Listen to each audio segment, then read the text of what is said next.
চলো দেখে নিই 12টা রাশির মধ্যে বৃষ রাশি, তৃতীয় রাশি বৃষ রাশির আগামী 3 মাসের মধ্যে কি ব্লেসিং আসছে। 5 অফ কাপস, চ্যারিয়ট। সেলফ লাভের এনার্জিটা ইউনিভার্স তোমাদেরকে বলছে বাড়াতে। তোমরা বেশি মানুষের কথা ভাবছো, অন্যের কথা বেশি ভাবছো। অন্যের কথা না ভেবে নিজের ওপর ফোকাস করো। নিজে কি ভাবছো, নিজের ভাবনা চিন্তাটা বেশি ইম্পর্টেন্ট। হ্যাঁ, সেলফ লাভের এনার্জি এখানে গ্রো করছে। যারা সম্পর্কের দিক থেকে যারা ছিলে বা সম্পর্কের দিক থেকে যারা অনেক দিন ধরে রিলেশনশিপে আছো, তাদের আমি দেখতে পাচ্ছি থার্ড পার্টি সিচুয়েশান এখানে হচ্ছে। থার্ড পার্টির মধ্যে তোমরা জড়াচ্ছ।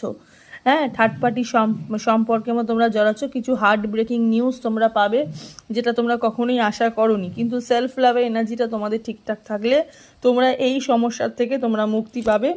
তার সাথে সাথে এই যে বললাম, থার্ড পার্টি কিছু সমস্যা তোমাদের জীবনে আসে। সম্পর্কের দিক থেকে একটু খারাপ দেখতে পাচ্ছি, কিন্তু ক্যারিয়ারের দিক থেকে